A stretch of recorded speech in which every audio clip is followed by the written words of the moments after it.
Hello, hello, hello, everyone. Welcome to our Family Academy Lunch and Learn series.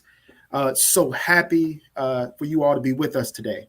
My name is Greg Jones, Family Engagement Coordinator, and we are so excited to present some wonderful, wonderful content today. So, our session today will focus on EC, being in the know. And I'm so thankful for our DPS, uh, Exceptional Children's Department, to be sharing with us during this presentation. They are truly, truly experts in the field, and I want to give them an opportunity to introduce themselves and just kind of let you know what they do to support families and schools in DPS. All right, welcome everyone. My name is Kristen Bell. I am the Executive Director for the Exceptional Children's Department. And my role is multifaceted, working with the full team that is the EC department. And we can talk a little bit more about in some of the additional questions that come, like what is the EC department? But we support all the staff serving students at the school level, teachers, instructional assistants, supporting school administrators. We work with the occupational therapists, physical therapists, school psychologists, assistive technology team. There's a lot of different aspects to the work that we do to support students and families. And I work directly, closely with my director team, two of the folks that are on this session today, and they'll get to introduce themselves and share with you what they do. The one missing team member who's not here today, who's just doing other work in other meetings, is Miss Stacy Burns, who is our EC director for our secondary schools. She supports the middle and high schools. Krista, I'll let you talk about yourself. Hi, good afternoon. I'm Krista Saunders. I'm the EC Director of Special Programs and Behavior Support. So my role is supporting all of our K through 12 special programs, as well as supporting with students with social, emotional, and behavioral supports. So that also entails supporting families, supporting teachers, school teams, principals, and individual students. Hi, everyone. My name is Wendy Vavricek, and I am Stacy Burden's counterpart. I work with our school teams across all of our elementary schools in regards to exceptional children's services, in addition to working with Krista with our children in these elementary buildings who need behavioral and emotional supports or are in special programs at those locations. Thank you all. Thank you all for their introduction and just kind of letting us know what you all have going on in your department.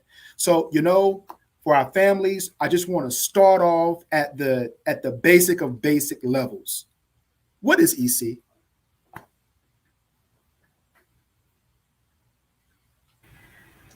So when we talk about what is EC, we're looking at students who are identified with a disability that's adversely impacting their education. And students who are identified with such needs, they can be identified in 14 different areas of eligibility. And then they receive an IEP.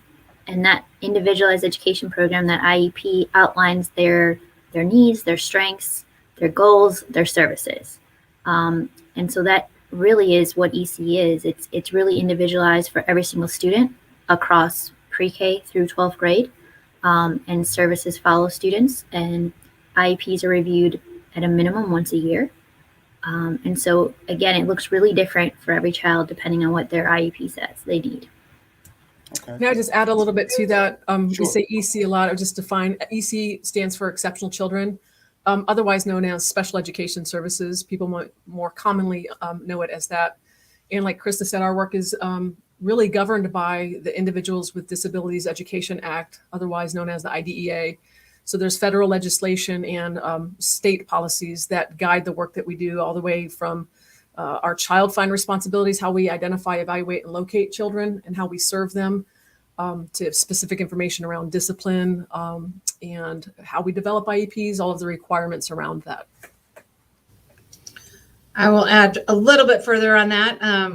Krista mentioned preschool through 12th grade. However, what I want to clarify on that is that under the IDEA legislation, we are actually serving children from the ages of 3 through the ages of 21. So some of our students are over age by what we would typically think of students in high school.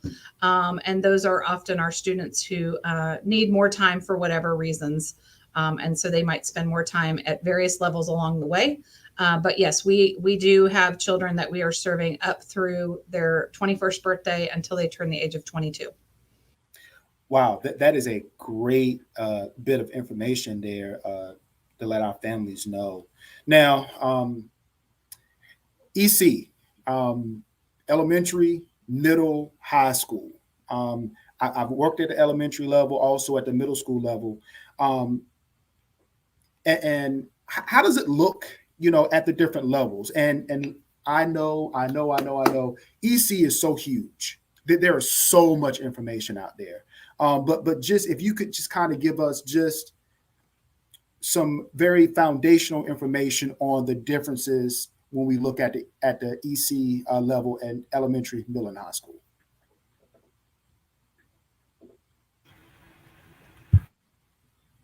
So, like we mentioned, that IEP really is individualized for the student, no matter what grade level they're on and what their needs are at that grade level. Something that may look different between elementary and high school is what we call the transition plan. So when students hit high school, they have what's called a transition plan that's part of their IEP that really looks at preparing them for life after high school and what they'll be doing. And so there might be some different services, supports, goals related to that in the IEP. Services can look really different for every student, depending on where their area of need is, whether it's reading, math, social skills, communication, self-care skills, social, emotional, behavioral. So all of those things are addressed across all grade levels, depending on the needs of the student. Same thing Dr. Bell mentioned, related services. If a student has speech and language or occupational therapy or physical therapy, those needs are addressed across all grade levels if the student is eligible to receive those. I'm going to add to two very important concepts and principles by which we operate is you'll hear a lot about least restrictive environment. So all of our students with disabilities are general education students first, right? That's how they should be viewed. The vast majority of our students are served in the general education classroom for the vast majority of their day. But there's a continuum of services and supports that students may need based on their individual needs in that IEP. But we operate on what's called the least restrictive environment. Like we want our students to be educated with their non-disabled peers to the maximum extent that's appropriate with the right supports in place. So that's interwoven throughout all of our discussions and planning that's individualized around students within their IEPs. Thank you. And families who are on right now, just want to let you all know, if you have questions for our guests today, our presenters, put those questions in the chat, and we'll try to get those addressed throughout our lunchtime discussion here. So, what is the process of actually getting into the EC program? Yeah, how does that look? How does that work? So, as Dr. Bell kind of alluded to, we see every student who might have learning differences or social emotional needs as general education students first. And so there is a process by which every student can be supported at every school under a team that's called the multi-systems support team. And that the purpose of that is having a variety of individuals that are working with the student and the family to intervene and focus on what is the specific child struggling with, whether that's an academic skill or a social emotional engagement. So there is a process by which we would want students to have that opportunity to have interventions addressed, because that is, again, to Dr. Bell's point, what would be the least restrictive process. However, if there are continued concerns as a result of those interventions and data to say that despite this individualized work we've done with this child, there continue to be evidence that they're not progressing or they haven't learned this skill despite this effort, then the next step is what we call a referral. And there is a meeting scheduled in which we have very kind of formal paperwork processes by which the parent would be invited to a meeting. And we would conduct a meeting to discuss what those concerns are. So it's always triggered by a referral first. And the team of folks that need to be involved based on what the concerns of that referral are would join in that IEP team.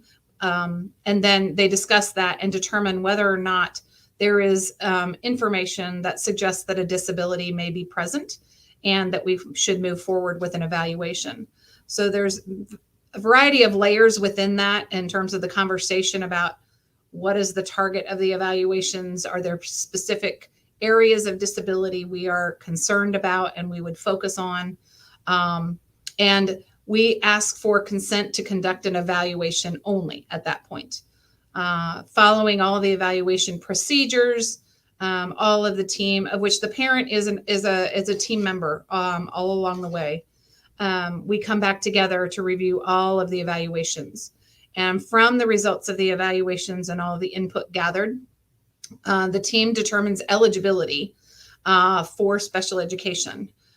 State of North Carolina sets forth very specific criteria around our 14 different disability categories in the state for what we have to show evidence of that those deficits, if you will, exist.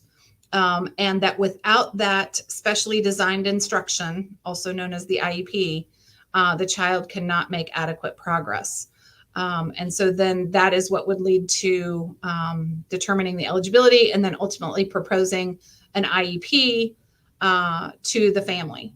And so at that point, then we would ask for their consent again in order to be able to deliver those specially designed services. So there's stop gaps all along the way, and a parent can refuse the recommendations of moving forward with an evaluation. The parent can also refer their child and make a request of the team. However, it is important to know that even if a parent requests the evaluation, the team still can determine whether or not there's evidence of a disability that they should move forward with an evaluation. So a parent's request alone does not automatically mean an evaluation will take place, but it would certainly, we have the obligation to consider that need. And then it moves forward from there. Thank you. So I know for me, I would need someone to hold my hand through this process, because what you all were just explaining, it was very, very detailed. And I know when I was in the building, principal will say, hey, there are two things you can get in trouble over: money and EC. So make sure that your EC operations at your school work exactly the way they should per law.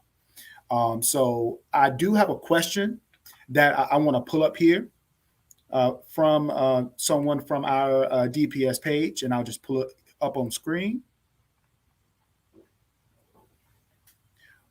What middle schools in the district have self-contained autism classrooms? So we have several middle schools with our program that supports students with autism and related disability. We have Githens, Brogdon, trying to think off the top of my head here, Lucas, and I think that's all of them. I have to look at my list. So we have over 105 special programs from K through 12, and if we included pre-K in that, we're close to almost 120. So we have a lot of different special programs in different schools. Most of our schools have more than one special program. So we have a variety of special programs that are strategically placed throughout the district in order to provide hopefully close access to students who need that program. And we assign students who live nearby for that program.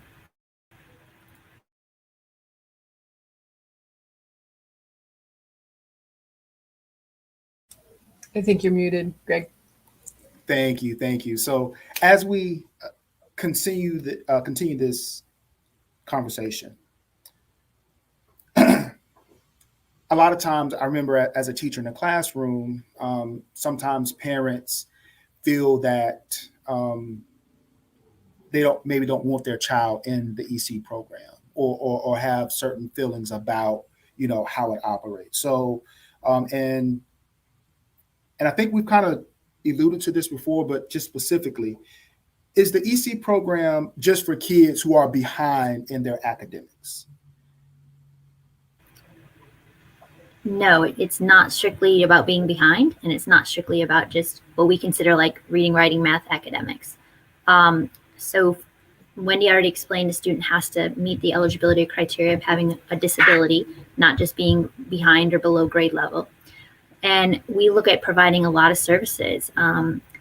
So we look at, when we talk about just providing supports with self-care, we have some students who have goals in their IEP around feeding and toileting. We might provide services around communication. So students may have goals in their IEP related to increasing their ability to communicate or teaching different modalities to communicate. We might have goals related to vocational skills for our high school students who are working towards job placement after high school, or a vocational trade, something like that. So not just for what we consider classic academics. We look at the whole child when we look at EC eligibility. Social, emotional, behavioral is another area where we have many students who might have social skills goals on their IEP or behavior goals. We also have students who have behavior intervention plans that are part of their IEP to address their needs. So again, looking at the whole child and the needs of the whole child, which includes the academics, but is not limited to. And I want to just add a little bit of information. I think it's important. I think there's a perception sometimes that just because a student may be behind in certain areas or not at grade level, that there's a consideration for special education. And remember, it's disability. If there's a suspected or an identified disability, is that first prong. So we have a lot of students that are above grade level, in certain areas might have some deficits, but it doesn't mean that there's a disability or suspected disability that may require special education. So that's why it's really important for parents to understand what supports are available at the school. There's this whole continuum, right? Like Wendy said in the beginning, of MTSS, just regular supports within the classroom with a regular classroom teacher, being really closely connected to your child's classroom teacher to know how your child is doing, how they're making progress, what the strengths and needs are, what the classroom teacher is doing to support those needs. Schools have social workers, counselors. Some schools have interventionists that work with students that may be behind that don't have a disability, but that's the appropriate level of intervention. You're muted, Greg. I think I'm just going to stay on. All right. So thank you so much for checking for me. So we do have another question here from one of our Facebook participants here. Yes. In the IEP, we are required to provide progress reports specific to the IEP goals and objectives, at least as often as general education students receive report cards, which is once a quarter. A team can discuss an earlier schedule if it's appropriate, and that would be formal. There are certainly, I have seen also situations where families have a more informal communications setup, if you will, to communicate between the EC providers and the family if they're working on a specific thing and they just want to keep more regular communication going. But as far as actually reporting on specific to the goals and objectives that are within the IEP, that is done within the context of a specific type of progress report form. And then it is to be provided to families. At this time, we do not have the ability to have parents have access to those progress reports through PowerSchool, which is often how they are obtaining their general ed report cards for their student at this time. But they should have either an arrangement where it is being mailed to them. It is, if permissible by the parent, to send it home via the student from the school building or via email. So there should be some understanding of doing that. If you feel like you have not received a progress report, because I'm saying that follow up to that, you should reach out to there's a case manager, a specific special education teacher who oversees your child's IEP and probably is the one who reaches out to you about scheduling meetings and so forth. You should reach out to them. And if you feel you do not get resolution on there is an individual called an exceptional children's facilitator assigned at each building, who can support and look into what that issue may be. And ultimately, if you do not get resolution there, I would definitely be communicating with the principal. And just to add to that, that's not Wendy, yeah, it's not a district policy. That's part of the IDEA federal requirement that's incorporated in the IEP about how we determine how frequently those progress reports go home. And I think that's great guidance that if for some reason you're not getting those, case manager first, school administrator, and then our office is always available to problem solve with you as well. Thank you. And thank you, families, for these great questions. So we do have another question here, and I will pull that up.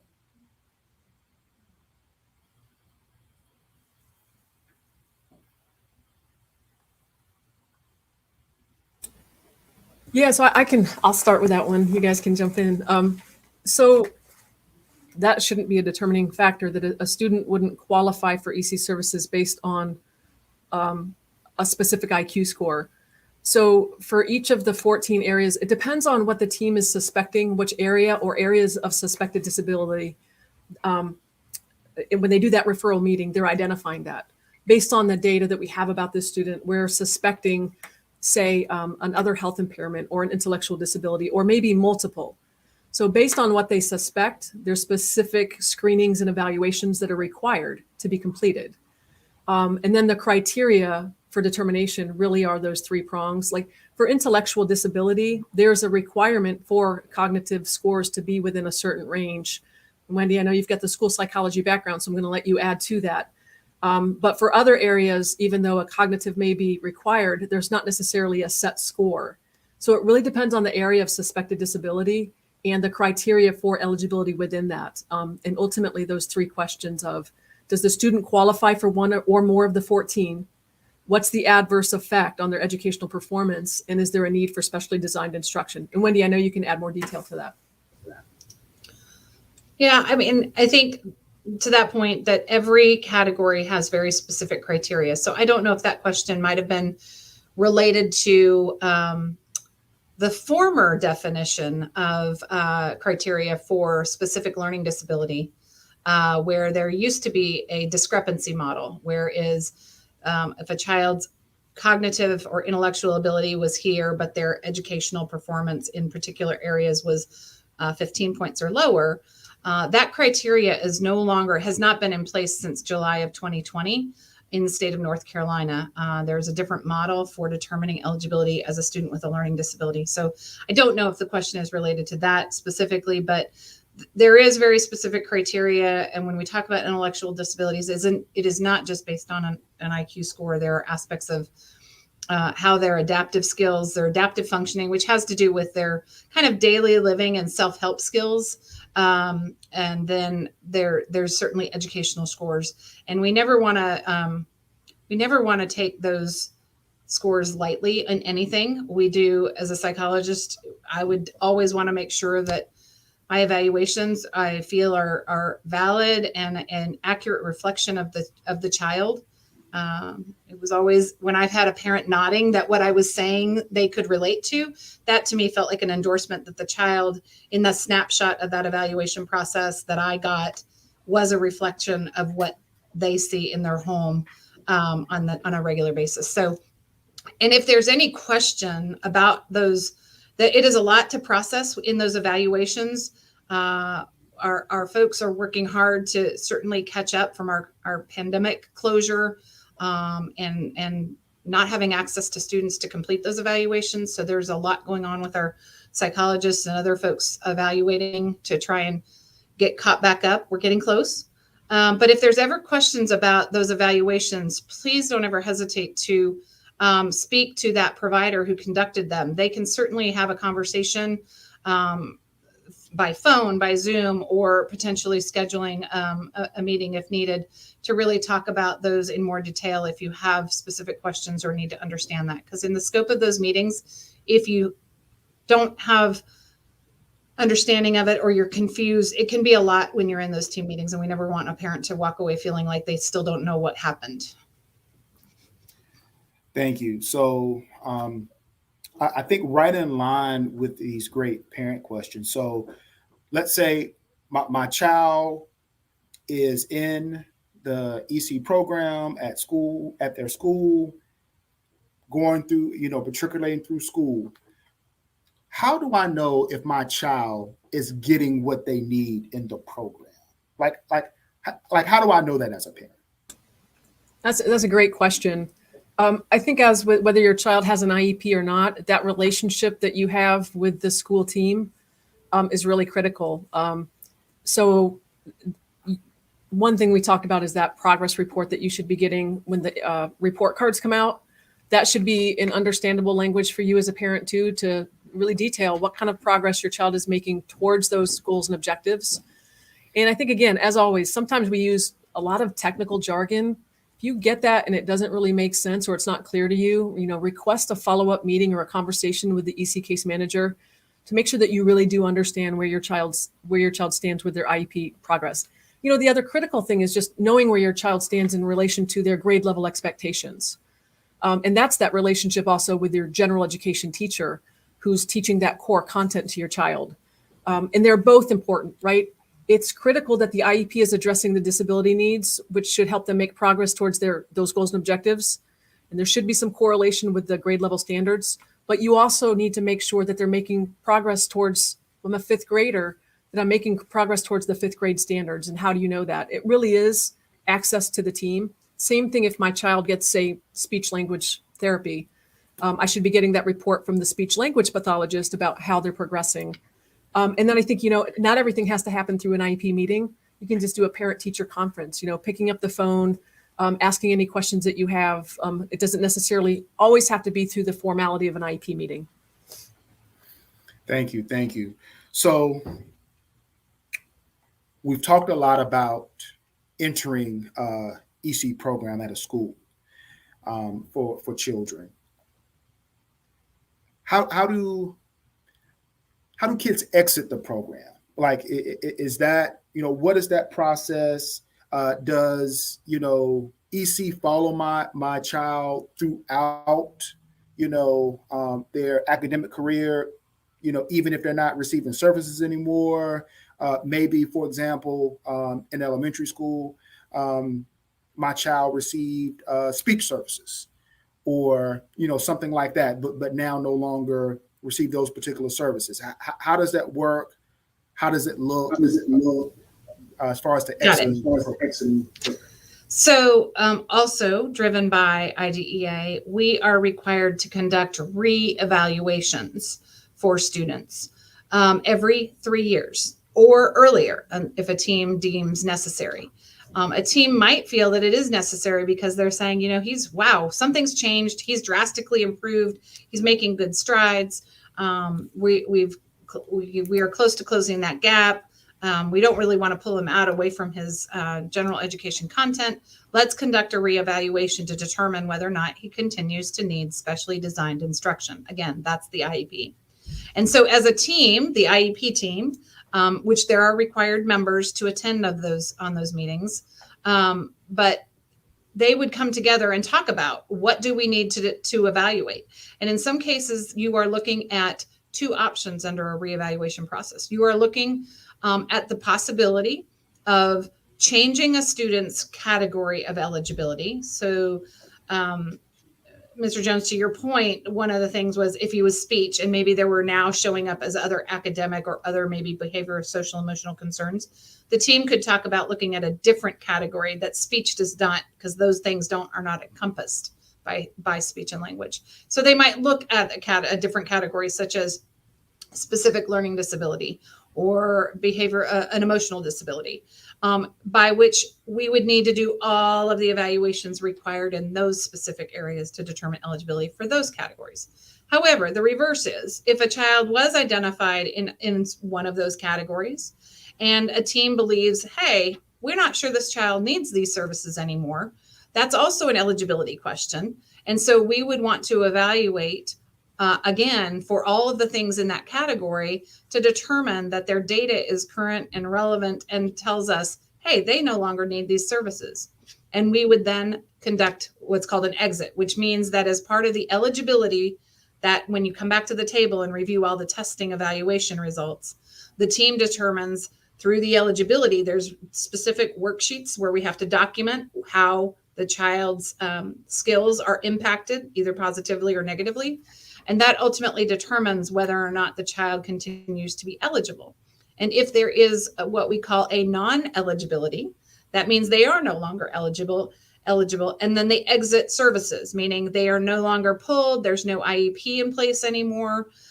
There's no formal, that also means that at least from the IEP standpoint, any accommodations, modifications, those things that have been part of the IEP would not be in place anymore. So all of those things would leave. And while we would have the historical record on file, because we have had students exit and then come back to us for different reasons later in down the road, we would have that history to fall back on. But if a child is determined not eligible, then they exit and they do not receive those services once that's determined. Some students do necessitate services throughout their educational career. But we are still required to conduct reevaluation processes on every student who has an IEP every 3 years. Thank you for that. So we've talked about a lot of things and really like a lot of information and a lot of processes. You know, there is a process, there is a way that it is done correctly, that is required by law. So as far as the process, like the time frame that it takes from the very start of that process, whether it's MTSS or that those initial conversations, how long does it take, you know, to actually get into the program? And maybe that's a question that can't even be answered, you know, but like as far as a time frame. Yeah, that's a great question. We have legal timelines that we're bound to. So whether the parent or the school team makes a referral, we want the team to as soon as possible hold that referral meeting, because as soon as we get the referral in writing, we have 90 days per law to if we determine to evaluate the student. And remember, sometimes the team gets together and looks at all the information and determines that an evaluation may not be warranted. But if we do decide to proceed with an evaluation because there is a disability or suspected disability, we have 90 days to, if the parent gives consent, to complete the evaluation, determine eligibility, and if the child is eligible in need of special education, to develop and offer that IEP. So I think from a parent perspective, if you've made that request, hopefully that referral meeting is happening in a timely manner, like within we say like hopefully 10 days, because the timeline is ticking. And those timelines are critical because they protect the students. Like if there is a disability there, we want to be able to get all the information, do all those evaluations and make a determination as soon as possible. So if they are eligible, they can get the support that they need. So that 90-day timeline is crucial.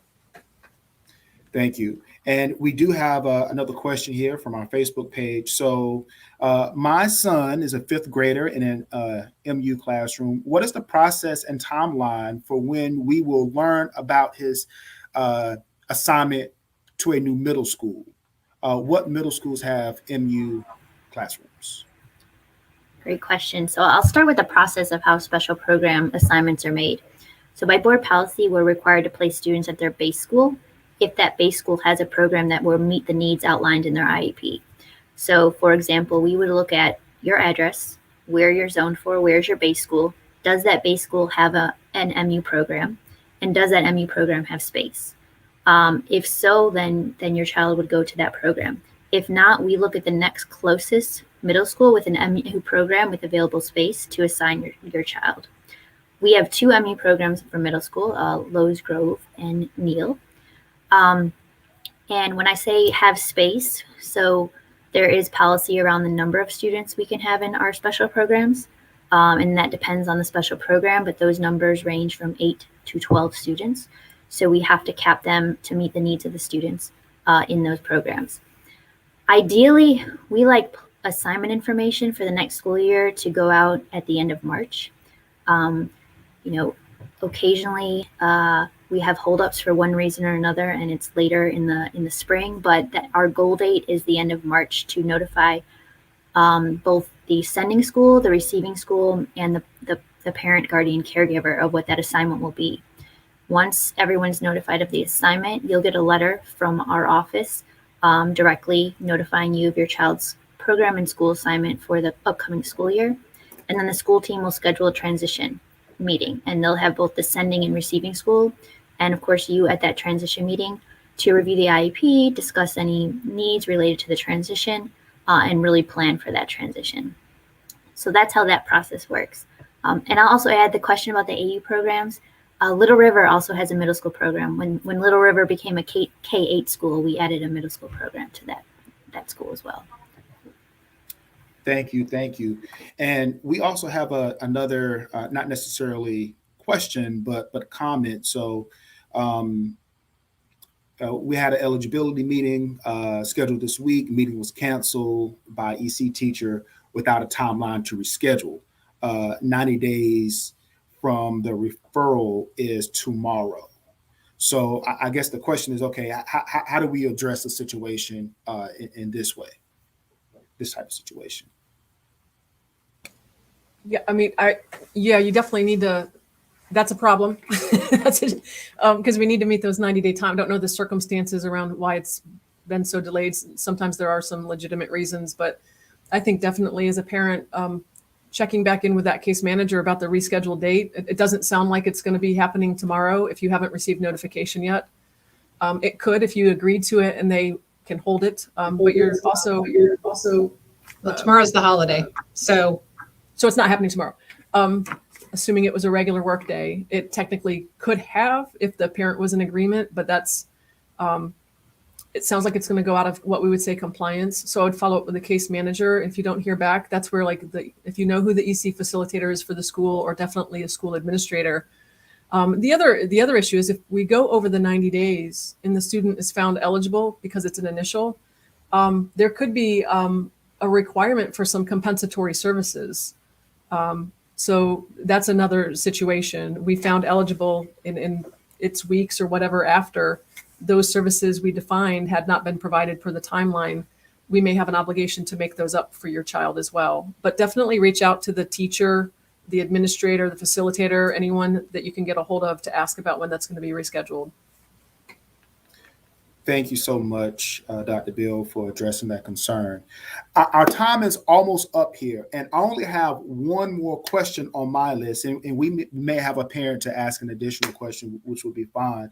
So, as there's, first of all, the EC department, EC program provides such a valuable resource for our families, our kids, our schools.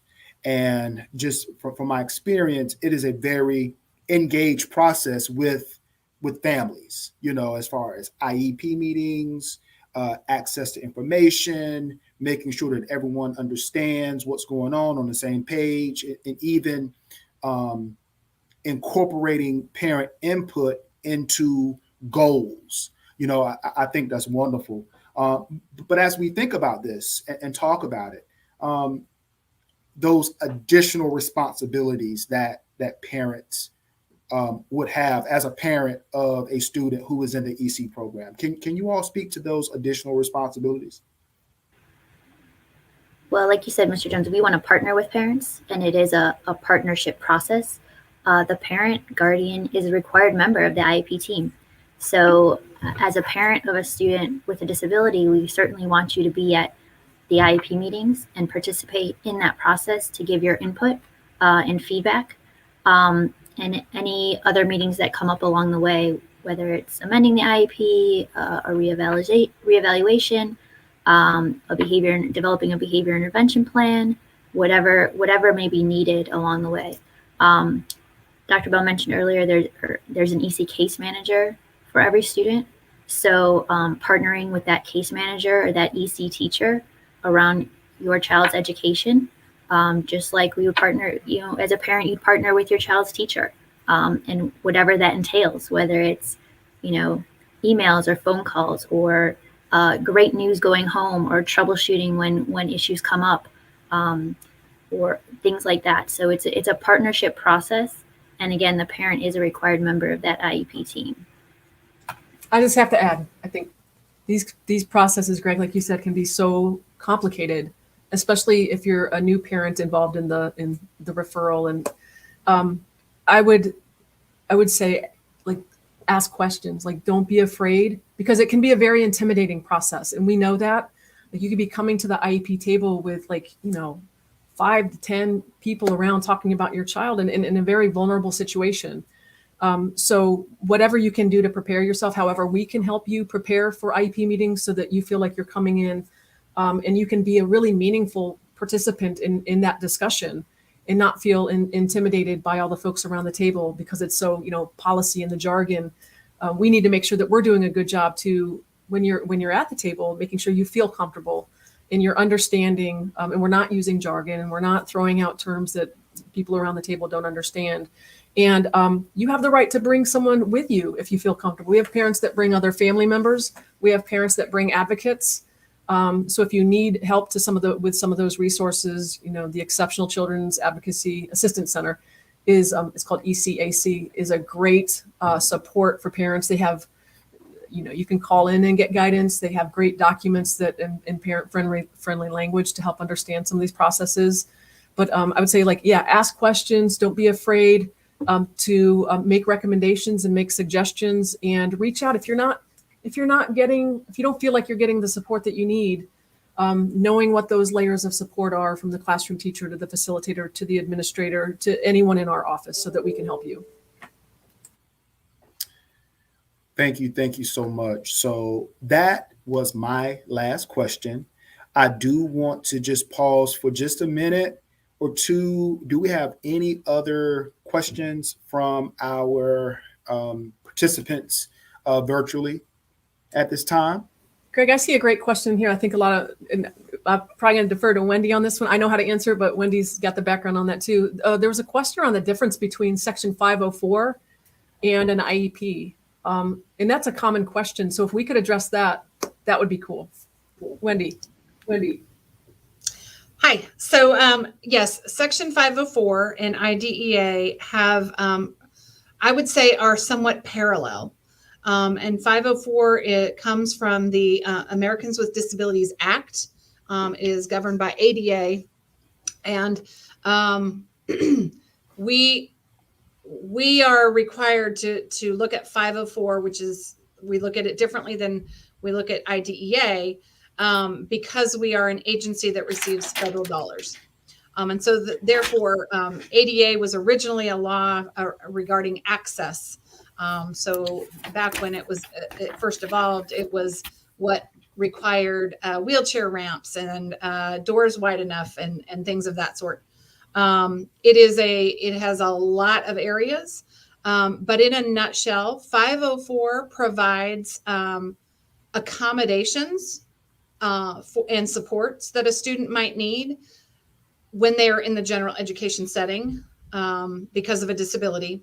And IDEA, or the IEP, is what is necessitating specially designed instruction for a student's disability. So in other words, there has to be a special educator person who works directly with a child in order to focus in on those specific goals and objectives as a result of the disability.